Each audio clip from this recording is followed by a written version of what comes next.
L'ambassade du Mali a procédé ce mardi à la distribution des cartes biométriques à Conakry pour l'élection présidentielle prévue le 29 juillet. Pour cette première journée, les Maliens vivant en Guinée ont montré leur disponibilité.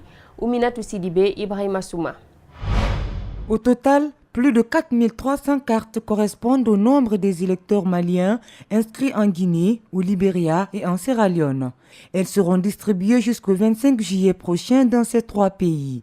À Conakry, c'est l'ambassadrice du Mali en Guinée qui a lancé l'opération de retrait. Nous leur demandons de venir tous retirer leurs cartes.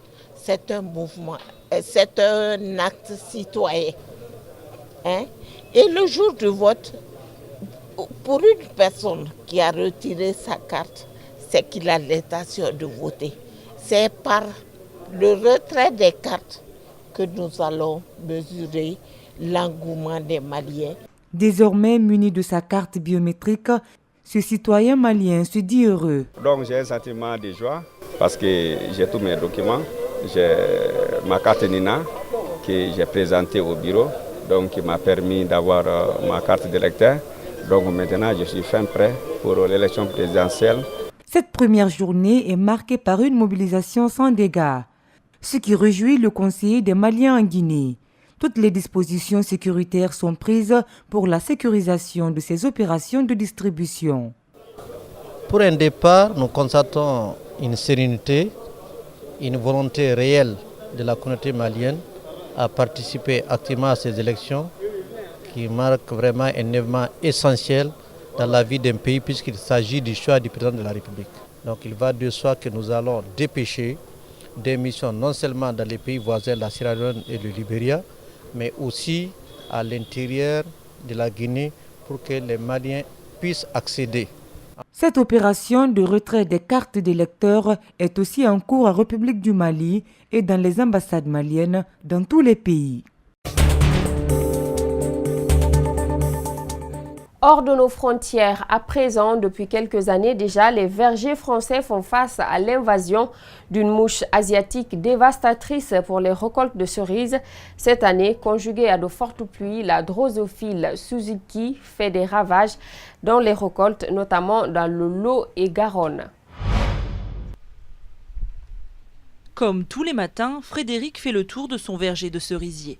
À chaque inspection, c'est le même constat, ces cerises sont infestées. À première vue, certaines grappes semblent parfaites, mais à y regarder de plus près, on aperçoit des petites traces de piqûres, celles d'une mouche asiatique, la Drosophile Suzuki. Elle ponce l'œuf à travers la peau de la cerise, ensuite le verre se développe à l'intérieur et la cerise devient toute molle, toute flasque et le jus coule très facilement. Et bon, c'est des cerises qui sont impropres à la vente, elles sont immangeables.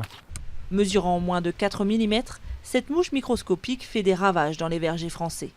Apparue dans l'Hexagone en 2010, elle a colonisé tous les pays d'Europe occidentale, s'attaquant aux fruits colorés à maturité comme les cerises, les fraises ou encore les abricots.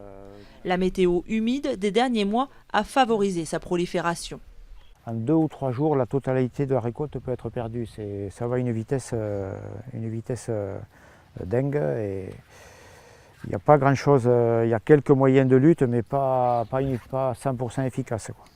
Disons que là j'ai perdu la totalité de la fin de la récolte. Oui. Car cette Suzuki n'a pas de prédateur naturel connu en Europe comme c'est le cas en Asie. Un insecticide puissant, le diméthoate, avait de bons résultats contre ce nuisible, mais il a été interdit en 2016. Les autres ne sont pas efficaces à 100%.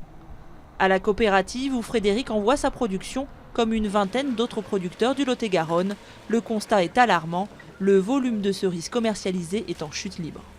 Cette année, nous avons perdu à peu près 50% de nos volumes par rapport à une année normale.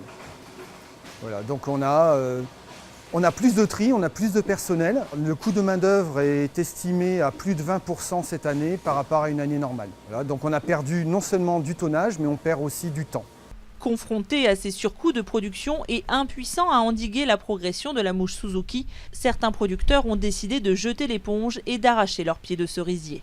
Les autres en appellent au pouvoir public pour les aider à trouver une solution rapidement. Si rien n'est fait, certains craignent que la cerise française disparaisse quasiment des étals d'ici 5 ans. En bref et en images à présent, les parents des 12 enfants piégés dans une grotte en Thaïlande depuis 3 jours ont organisé mardi 26 juin une séance de prière sur les lieux au moment où les recherches reprennent pour la 3e journée. Voilà, c'est la fin de cette édition d'information. À tous, merci de l'avoir suivi. Merci également à toute l'équipe technique. L'actualité se poursuit sur Espace TV.